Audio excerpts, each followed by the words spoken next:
बऱ्याच दिवसाच्या नंतर एवढ्या मोठ्या संख्येने यंत्रमाग धारक जमलेत. यंत्रमाग धारकांच्या साधे यंत्रमाग धारक, शटरलेसवाले यंत्रमाग धारक या सगळ्यांच्या समस्या थोड्या जाणून घेऊन त्याच्यावर शासन स्तरावर जे काय उपाययोजना करून मार्ग काढणं शक्य आहे ते लवकर व्हावं या अपेक्षेनं इचलकरंजी पॉवरलूम असोसिएशननं मध्ये 2-3 वेळा माझी भेट घेऊन चर्चा केली आणि एक मेळावा घ्यायच्या संबंधीची मागणी त्यांनी सातत्याने करत होते. मध्यंतरीच्या काळामध्ये निवडणुका लागलेल्या होत्या, ते संपल्यानंतर आचारसंहिता संपल्यानंतर आपण घेऊया म्हणून ठरलं होतं. 7 तारखेपर्यंत आचारसंहिता होती आणि म्हणून त्याने 10 तारखेला आज 7-8 तारखेला शनिवार रविवार होता, आज सोमवार म्हणून लगेच त्याने आज तिथे ठेवला आणि आज हा मेळावा होतोय. सुरुवातीलाच मी माझं भाषण सुरू करायच्या आधी व्यासपीठाच्या सगळ्या मान्यवरांचा उल्लेख करायच्या आधी राज्यामध्ये आणि देशामध्ये निवडणुकीचं वातावरण फार जोरदार अशा पद्धतीचं रंगलं होतं. राज्यामध्ये अलीकडच्या काळामध्ये खूपच वेगवेगळ्या घडामोडीच्या निमित्तानं चर्चा होत होती. देशामध्ये तर या निवडणुका लोकसभेच्या फार वेगळ्या पद्धतीनं लोकांच्या समोर गेल्या. कधीही लोकशाहीची एवढी चर्चा आणि अशा पद्धतीच्या निवडणुका झालेल्या नव्हत्या त्या आपल्या देशानं बघितल्या आणि सगळ्या देशवासियांना जगाच्या पाठीवर आपल्या देशाला पुढे घेऊन जाण्याच्या संबंधीचं काम करणारे या देशाचे सन्माननीय पंतप्रधान नरेंद्रजी मोदी यांनी विकसित भारताचं जे स्वप्न सगळ्यांनी बघावं यासाठी म्हणून त्यांनी त्यांचा प्रोग्राम दिला, तो संदेश दिला, तो गावागावामध्ये नेऊन पोहोचवण्याचं काम सगळ्यांनी केलं आणि त्यातनं विकसित भारत या नावानं आपल्याला एक नवीन स्वप्न दाखवून त्यासाठी मला तिसऱ्यांदा पंतप्रधान करा अशा पद्धतीची हाक जनतेला घातली. ती जनतेनं ऐकली आणि सन्माननीय त्या देशाचे अतिशय लोकप्रिय अशा पद्धतीचे तिसऱ्यांदा पंतप्रधान होणारे जवाहरलालजी नेहरूजींच्या नंतर तिसऱ्यांदा पंतप्रधान होणारे नरेंद्रजी मोदी यांनी कालच शपथविधी घेतली. त्यांचा जाहीरपणानं टाळ्यांच्या गजरात करावं मीही करतो, कारण माझी स्वतःची ती तीव्र इच्छा होती. त्यांनी तिसऱ्यांदा पंतप्रधान व्हावं आणि देशाला जगाच्या पाठीवर मोठं करावं. देश मोठा होणं म्हणजे तुम्ही आम्ही सगळेच मोठे होणे, उद्योजक मोठे होणे, तळागाळातला सर्वसामान्य माणूस केंद्रबिंदू म्हणून धरून त्यांनी विकसित भारताची संकल्पना मांडली, ती साकारण्याचा प्रयत्न केला. म्हणून आपल्या सगळ्यांना अभिमान आहे त्यांचा तिसऱ्यांदा पंतप्रधान होण्याचा. त्याचप्रमाणे आज इथं आपली यंत्रमाग धारकांची बैठक होती आणि अग्रवाल साहेब आज राज्याचे वस्त्रोद्योग मंत्री माननीय नामदार चंद्रकांत दादांचा वाढदिवस आहे. त्या निमित्तानं सुद्धा सगळेजण टाळ्या वाजवून आदरणीय नामदार चंद्रकांत दादा पाटील आपल्या या वस्त्रोद्योग खात्याचे मंत्री त्यांनाही वाढदिवसाच्या शुभेच्छा देऊया आणि आपले सगळे प्रश्न सोडवा म्हणून वाढदिवसाची गिफ्ट द्या म्हणून. फार अवघड अशा पद्धतीच्या व्यवसायातली परिस्थिती आहे. मला माहिती आहे, मी सारखं सांगतोय त्यांना, सन्माननीय उपमुख्यमंत्र्यांना सांगतोय, सन्माननीय मुख्यमंत्र्यांना सांगतोय, ते ऐकून घेतात आणि मार्ग काढायच्या संबंधीचा मनोमन प्रयत्न करतात याची जाणीव मलाही आहे. म्हणजे केवळ वेळ मारून न्यायच्या संबंधीचा काय कार्यक्रम नाही आहे. खऱ्या अर्थानं प्रश्न सोडवायच्यासाठी म्हणून प्रयत्न होतोय हे मला दिसतंय. मगाशी आमच्या व्यासपीठावरचे सगळ्यांची नावं राहून गेलेत. अग्रवाल साहेब, सुनील इथं आहेत, आमचे पॉवरलूमचे अध्यक्ष चंदू आहे, प्रकाशराव आहेत, ते राजू आहेत, ते प्रकाशराव, आमचे तिथं सगळे सगळे सगळे रफिक आहे, पलीकडे पूर्वीचा आमचा सतीश आहे, मागचे सगळे बोर्ड आहे. तुम्ही सगळे मान्यवरांची नावं, पत्रकारांची नावं घेतलं तसंच होतं. इलेक्ट्रिक मीडिया, प्रिंट मीडिया आणि सगळे फोटोग्राफर सकट सगळे. मी मुद्दा म्हणून सांगत होतो की या देशात आपल्या व्यवसायाच्या मध्ये खूप मोठी खतखत आहे. राज्यस्तर आणि केंद्र स्तरावर वस्त्रोद्योगाला अनन्य साधारण महत्व देऊन त्यातल्या अडचणी सोडवायला पाहिजे. त्याच्यासाठी मी सातत्यानं पाठपुरावा करणारे कार्यकर्ते. मी केंद्राच्या बऱ्याच मीटिंग मध्ये अटेंड होतो. तिथं मला लिंक येते, चर्चासत्र असतं, वेगवेगळे प्रश्न मांडायच्या संबंधीचं असतं. त्या प्रत्येक वेळी मी माझी मतं ठामपणानं तिथं मांडायचा प्रयत्न करतो, अगदी केंद्र स्तरावर सुद्धा आणि राज्य स्तरावर सुद्धा. त्यामुळं मगाशी प्रास्ताविक मध्ये सांगितलेल्याप्रमाणे बऱ्याच ठिकाणी आता प्रकाशामुळे माहिती आहे, सारखं काय तर मांडतात, तक्रारी करतात, हे पाहिजे ते पाहिजे सांगतात, पण स्वतःला नाही, उद्योगाला. हे त्याला सगळ्यांना माहिती आहे. त्यामुळे ते ऐकूनही घेतात, जे करता येईल ते करायच्या संबंधीचा प्रयत्न करतात. आम्ही आता ठरवलंय परत एकदा तुम्हाला 2004 ची आठवण करून द्यायची, त्याचं मनोबल ठरवलेलं मी कार्यक्रम. पण त्याला वेळ काळ जमून यायला लागते. राजू, राज्यकर्त्यांची सुद्धा मदत करायची इच्छा लागते. मागचं सरकार तसं नव्हतं. 2.5 वर्षा 2 वर्षापूर्वीच तुम्ही म्हटला 2000 म्हणजे मी आमदार 19 झालो तेव्हापासूनचे वाढलेले सगळं काढला ते 3 वेळा वाढले मागच्या सरकारच्या वेळी. आता वाढलं 22-25 पैसे. फक्त आताच्या सरकारमध्ये तेवढंच वाढलं, परवा वाढलं. म्हणून माझं हे वादविवादाचे विषय नाही, पण शासनकर्त्याला माझे हे प्रश्न सोडवायचे आहे. हा व्यवसाय चांगला चालवायचा आहे, या व्यवसायाला बळ द्यायचं आहे. या व्यवसायात छोट्या छोट्या इन्व्हेस्टमेंट मध्ये लोकांना अधिक काम मिळतं. या व्यवसायाला जगवायचं आहे. की राज्यकर्त्याची इच्छा असते, इच्छा असलं की काम कसं करता येतं. 2004 ला प्रकाश आवाडेने करून दाखवलं. मागच्या 3 वर्षाच्या सबसिडी दिल्या. मागच्या 3 वर्षाच्या तुम्ही बँकेत भरलेल्या सबसिड्या मी परत D+ धरून परत तुम्हाला व्याजाचे परत ऍडिशनल 5% जे करता येईल ते सगळं केलं. त्यावेळी माझ्या हातात करायची संधी मला मिळाली होती तुमच्या आशीर्वादानं. त्या खात्याचा मंत्री होतो, मला फ्री हँड होता. मला त्या पद्धतीनं राज्यातल्या या उद्योगाला वाचवायचं आहे. काय लागेल ते सहकार्य करूया. तुम्ही त्या पद्धतीनं योजना आणा म्हणून सांगितलं गेलं होतं. मी आणल्या आणि त्याचे इम्प्लिमेंट झालं. त्यामुळेच आज इचलकरंजी जगात सगळ्यात हायटेक सिटी झाली. हे ठाम मत आहे माझं. आज सगळ्या देशात ती योजना लागू होती, इचलकरंजी मध्येच काय एवढं वाढलं.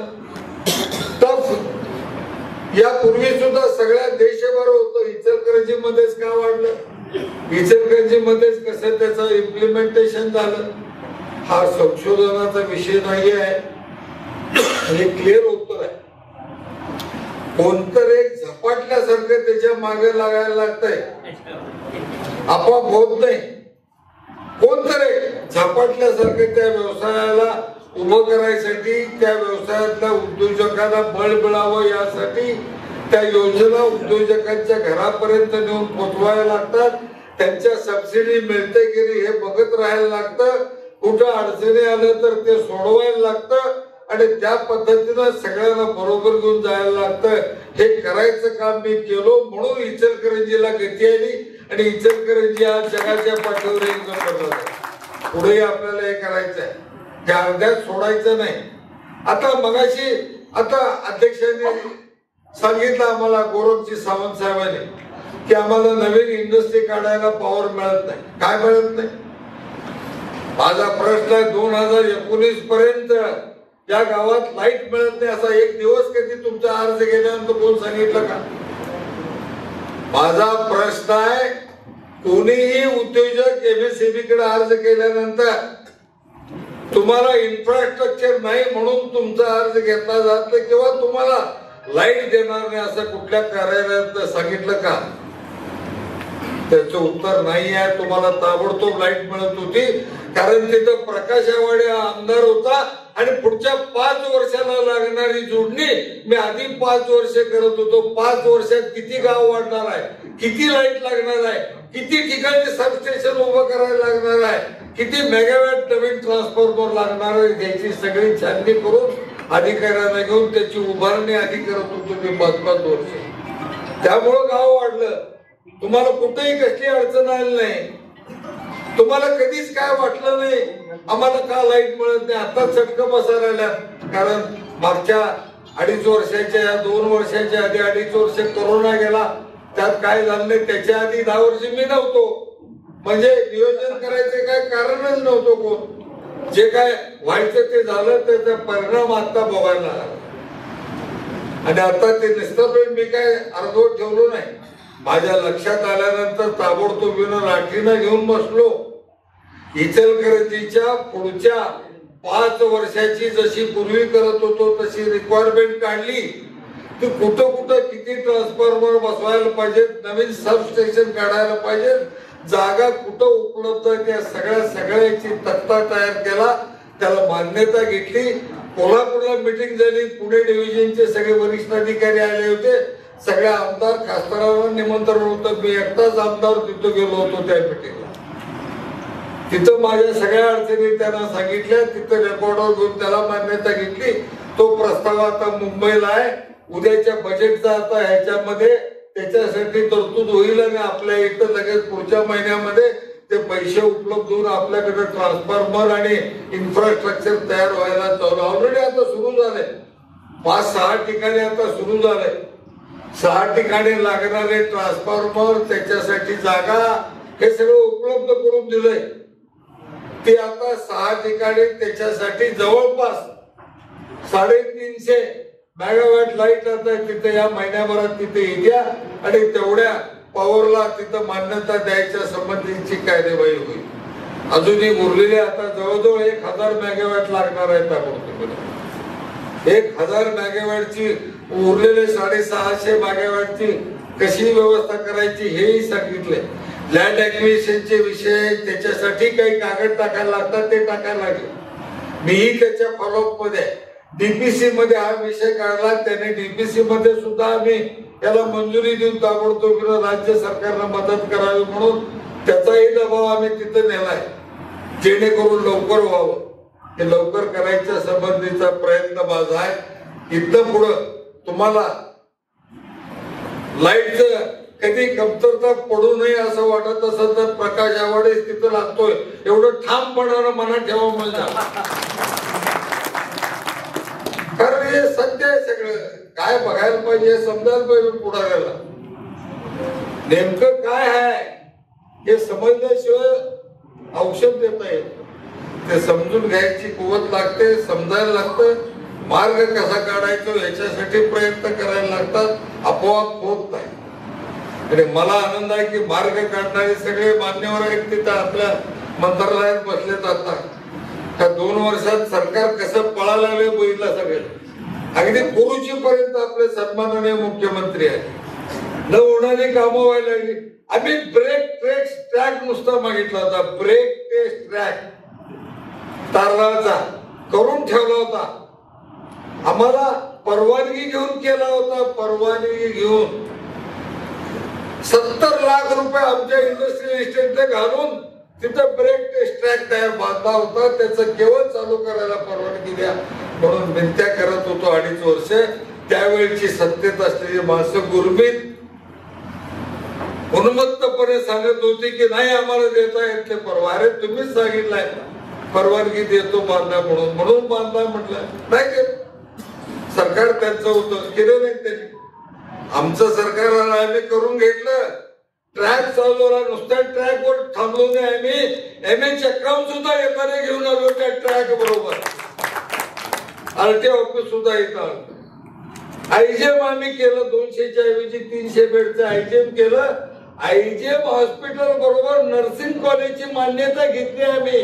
आज जाहीर करतो तुम्हाला नर्सिंग कॉलेजची मान्यता आयजीएमच्या 200च्या 300 बेडच्या हॉस्पिटल करण्याबरोबर ती मान्यता घेतलेली आहे. फक्त त्याला लागणारं बांधकाम कुठं करायचं ते मान्यता हातात नसल्यामुळे मी बोललो नव्हतो, पण आता ती मान्यताही घेणार आहे.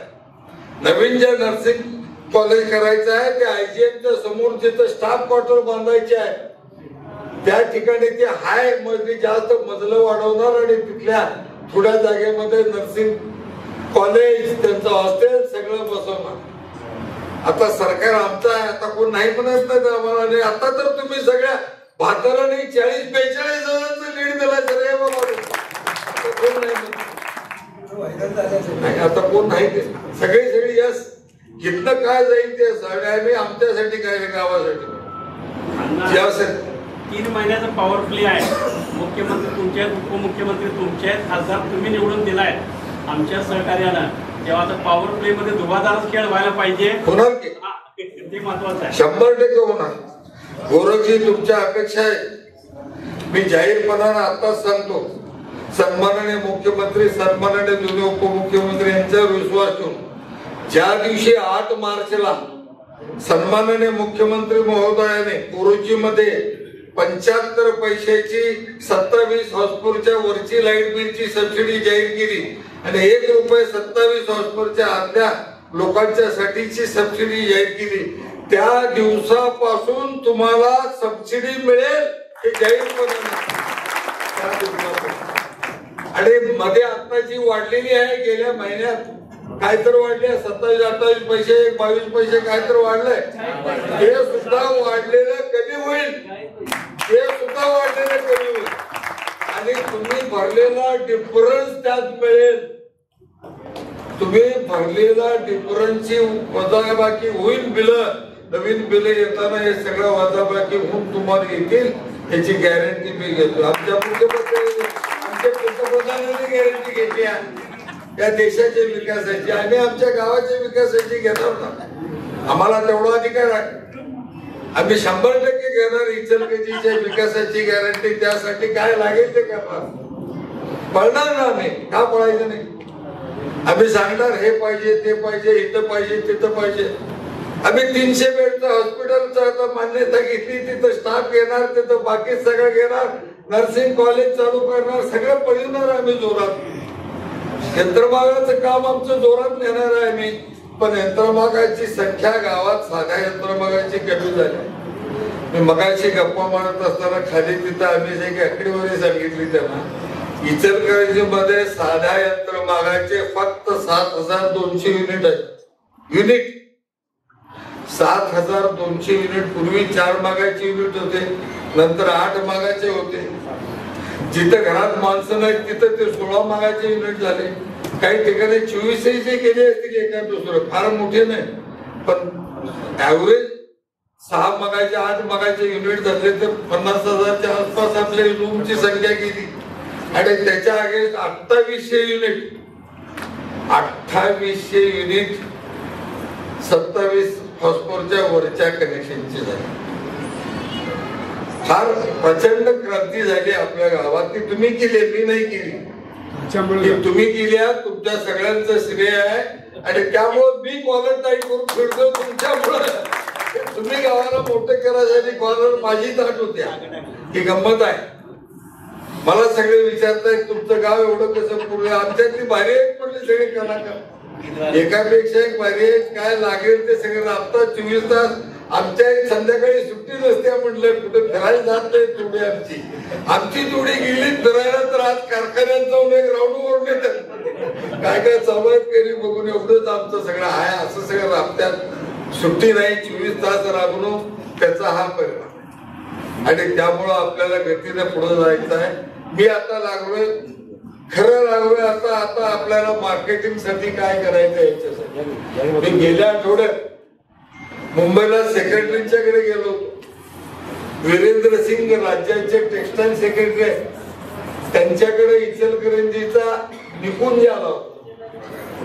निकुंजला सेक्रेटरीने बोलून घेतलं होतं. बोलून 1 तासभर इचलकरंजी का मोठी झाली, इचलकरंजीला अजूनही कसं मोठं करायचं, आता काय पाहिजे याची चर्चा करायला मी मध्ये बोललो होतो थोडं. रागानं बोललो, चंद्रकांत दादा नाही, कारण आई सुद्धा आता रडल्याशिवाय बाळाला दूध देत नाही अशी परिस्थिती आहे. त्यामुळे आपण आता आपली दुःख सांगितल्याशिवाय मिळत नाही म्हटल्यानंतर मीही बोललो. मग त्यांनी निकुंजला बोलवलं तर योगायोगाने मी त्यावेळी गेलो. परत सांघिक चर्चा झाली. आता आपल्याला मार्केटिंग साठी करायचं.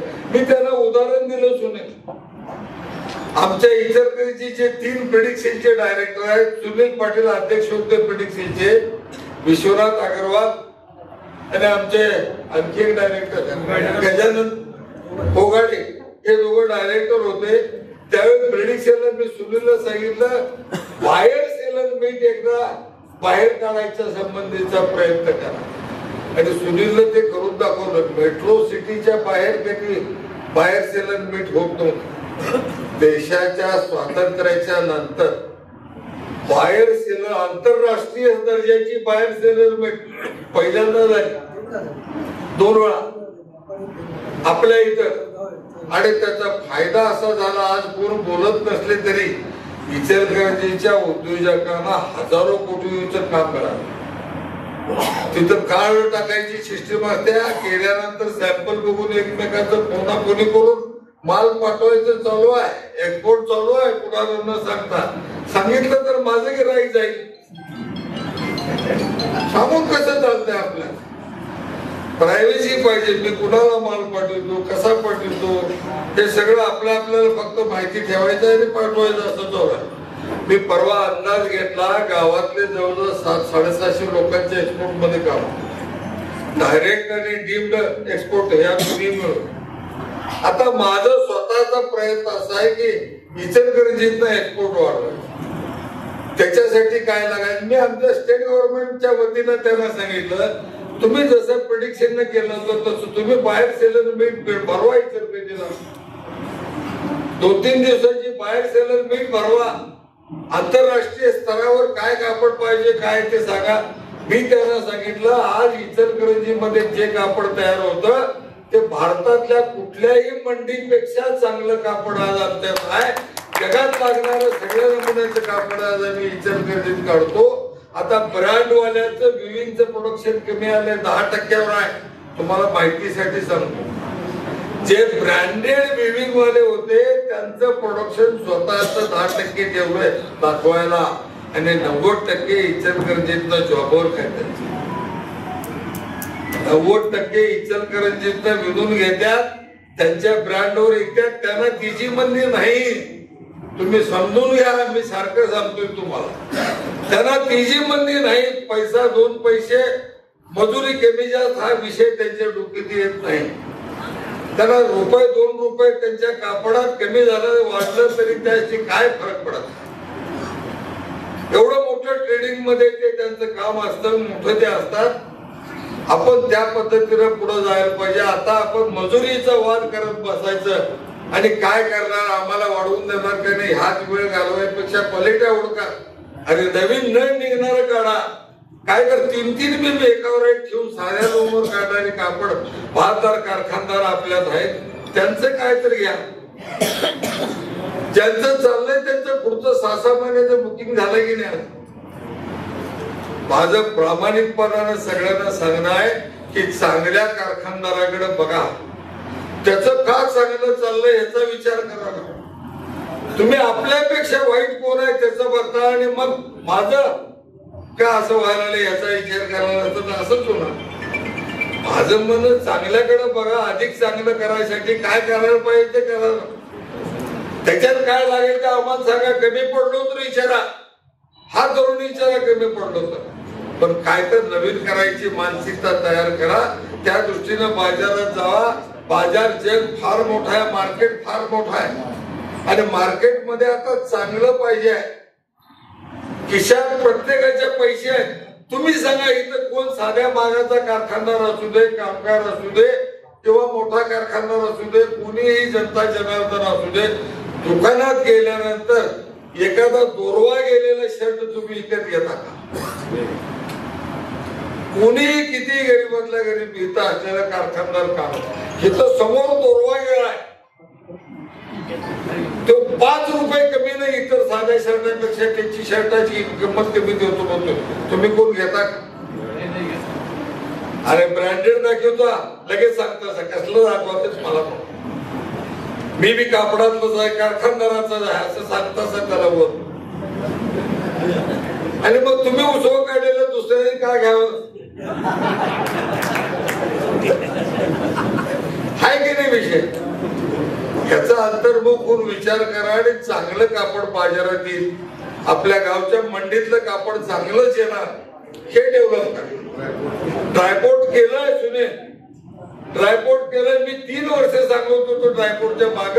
नितीन गडकरी साहेब आले होते त्यावेळी आताचे आमचे खासदार धैर्यशील मानेने उल्लेख केला, मीही सांगितलं, त्यांनी सांगितलं करायला. अधिकारी आले, आम्ही दोघं जाऊन त्यांना दाखवून आलो. आपल्या मजल्याच्या पलीकडच्या बाजूला तिथं ड्रायपोर्ट करायच्या संबंधीच्या हालचाली गतिमान झालेत. काही टेक्निकल विषय आहेत, त्याचं सॉल्व्ह करून तिथं ड्रायपोर्ट होणार म्हणजे होणार. आता एक्सपोर्टचा समुद्र किनारा तुमच्यापासून 6 किलोमीटर आलाय समुद्र. की यापूर्वी तुम्हाला एक्सपोर्टचा कंटेनर कुठं नेऊन द्यायला लागत होतं? समुद्र. आता इथं 6 किलोमीटर, जरा हातकडे जास्त डायरेक्ट त्या कंटेनर तिथं सोडला की तुम्हाला पाहिजे तिथं न्यायची जबाबदारी गव्हर्नमेंटची. पुढचं तुम्ही काय बघायचं नाही, ते ड्रायपोर्ट वाला कंटेनर वाला घेऊन जातो. हे सगळं काम करायचं. यासाठी आपल्याला भविष्यात आता वेळ द्यायचा आहे, कामं करायचे. 100% माफ झाले ते करायचे निर्णय झाला. आचारसंहिता काल नाही परवा दिवशी संपली. आता बजेट येईल. आता बजेट नाही आता गव्हर्नमेंटकडे बजेट नाही. त्याचं कारण इलेक्शन साठी फक्त खर्चाला मान्यता होती, पगाराच्या आणि काही सुट्टी नाही अशा खर्चाला तेवढी होती. आता ह्या सगळ्या बाकीच्या खर्चाला उद्याच्या 26-27 ला अधिवेशन चालू होतं, त्यातले पैसे येतात. हे तुमचे 1 रुपये 75 पैसे 8 मार्च पासून महिला दिना दिवशी आले होते मुख्यमंत्री महोदय. त्या दिवशी पासून मागच्या फरकासकट देणार. प्रकाश आवाडे सांगायला होणार काही नाही, 100% होणार म्हणजे होणार. आता हे 5% व्याजाचं काढलं. आमचे 72 कारखानदार आता मगाशी तुम्ही काढला, मगाशी बोरकची विषय काढला. 5% आणि व्याजाची सवलत मिळती मिळत नाही. आमच्यातले कारखानदार का हलकेत असं समजतं का? सगळं वाचतात, अभ्यास करतात. एका वेळी इंडस्ट्रीची सुद्धा आणि टेक्सटाईलची सुद्धा 2-2 सबसिडी घेतात. मग लक्षात आलं तर तरी द्यायचं काय नाही म्हणायचे, एकच घ्या म्हणायचं. असे सगळे कार्यक्रम आहेत. ते जास्त खोलून बोलताही येत नाही, आपलेच आहेत.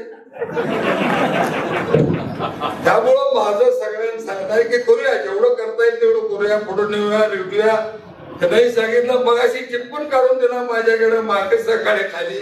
तिथं मी 19 ला आमदार झालो तेव्हापासून काय काय वाढलंय ते सगळं कमी करा. अरे पण आमचं सरकार नव्हतं मध्ये, त्यावेळी सुद्धा वाढलेलं. त्यावेळी थांबवत होते बाकीची. त्याने ज्यांनी जाहीर केलं अजितदादांनी, त्यांना मीच विचारलं 3 वेळा सभागृहात का दिलं नाही म्हणून.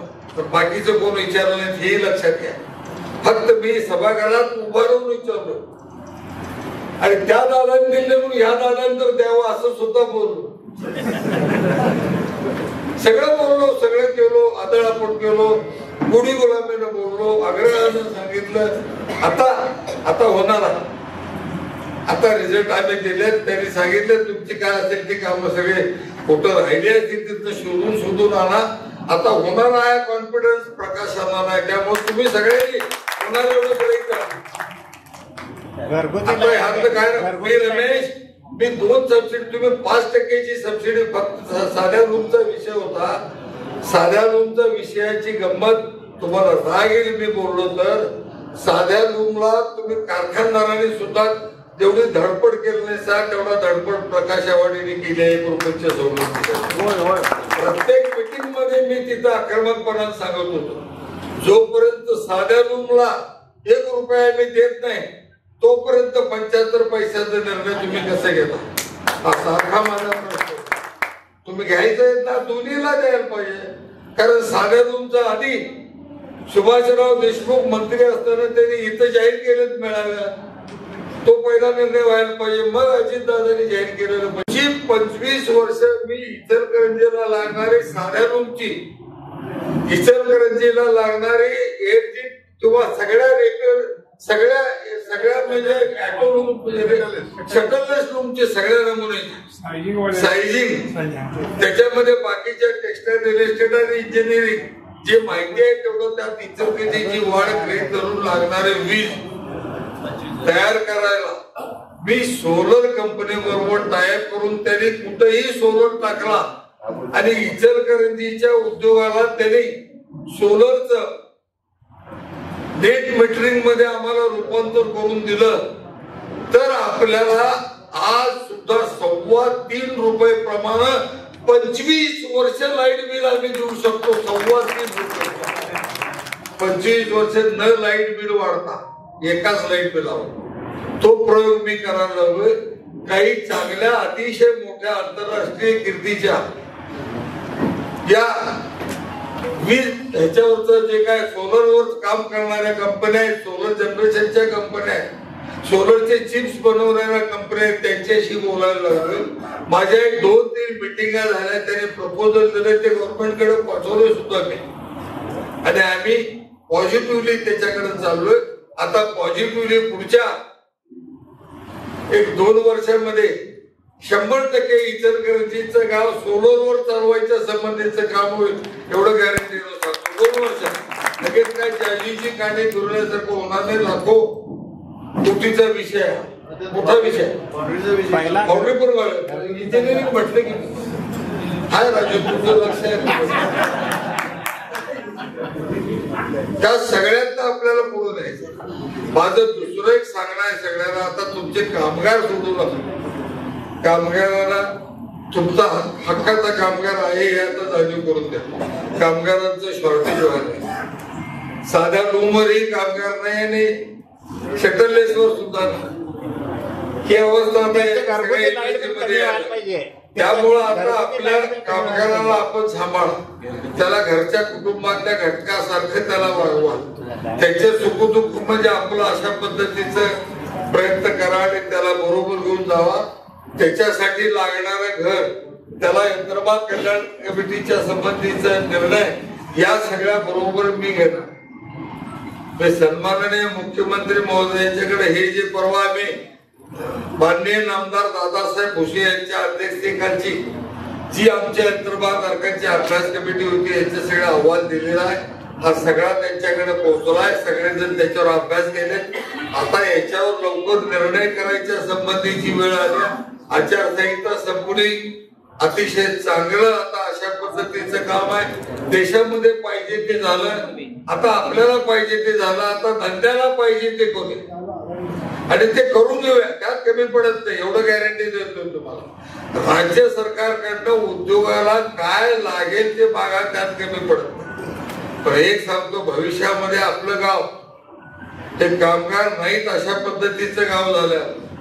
आपल्या गावात एक माणसाच्या मागे 4 कारखानदार असतात. एक कुठं तर सोडणार आहे समजलं की 4 जण जातात तिथे आमच्याकडे सरकून सांगायला. संध्याकाळी तुम्ही जेवण देतो म्हटलंय, मी दुसरं मी देतो तुम्हाला, असं चालू आहे. त्यामुळं आता या सगळ्या परिस्थितीमध्ये आपण आता आपल्या कारखान्याची कशी वाढ करायची, ॲटोमायझेशन करायचं, उत्पन्न वाढवायचं, फायदा वाढवायचा, सगळं बघा. आणि सगळ्यात मोठं काम मार्केटिंगचं आहे. मी स्वतः मार्केटिंगच्या कामामध्ये दिल्लीशी, केंद्र सरकारशी बोलायला लागलो, राज्य सरकारशी बोलायला लागलो, ढिगीटी काम करायला लागल्या. गेल्या महिन्यात मी केंद्र सरकारच्या कमिटीत केवळ यंत्रमाग उद्योगाच्या कमिटीची बैठक झाली. त्याच्यात मी सविस्तरपणानं हा सगळा अहवाल दिला.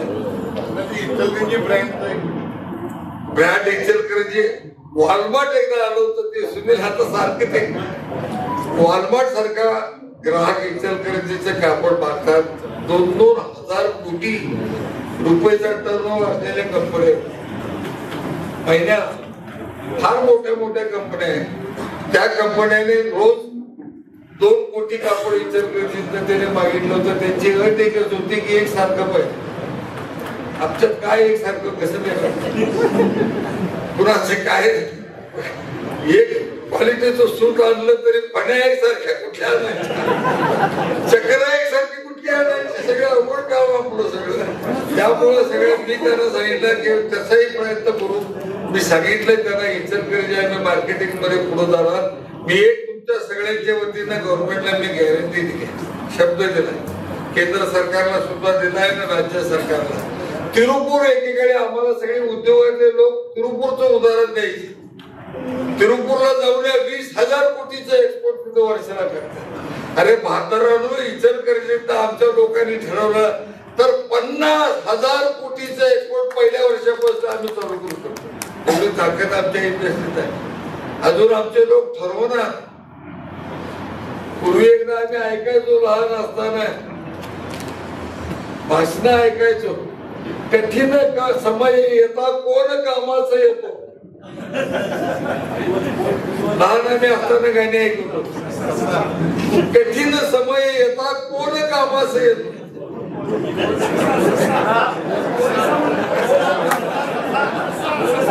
या सगळ्या परिस्थितीत जाऊ नका हिमतीनं अतिशय विश्वासानं ताकदीनं उद्योगधंद्याकडे बघूया आपण पुढे जाऊया व्याजाच्या सबसिडीचा विषय या कमिटीच्या अहवालात आहे सुनील 5% साध्या यंत्रमागधारकाच्या सगळ्या नमुन्याच्या कर्जाला 5% सबसिडी आणि सगळ्या एअरजेटला 2%ची सबसिडी आम्ही शिफारस केली 2%ची सबसिडी या तुमच्या साध्या तुमच्या 5%च्या चौकट होत्या तरी सुद्धा ते करायला लावायला लागलं मी करणार आहे करून देणार आहे मी ह्याच्यात काय व्हायचं माझं सगळं कौशल्य परत एकदा पणाला लावू की आता जे जे सांगितलोय ते सगळं होणार आहे 2 महिन्याच्या आत पदरात पडणार आहे लई लांब नाही 2 महिने त्याच्या आत सगळं हजारो कोटी बिलावरची थकबाकी कमी करून आणला हे बरोबर आहे आता आमच्या प्रत्येक घरावर शास्ती आलेली आहे शास्ती आता ते नगरपालिकेचा विषय आहे पण शास्ती रद्द करणार एवढं जाहीर सांगतो आजच्या यंत्रमागधारकांच्या बैठकीला आदरणीय प्रकाशांना हजर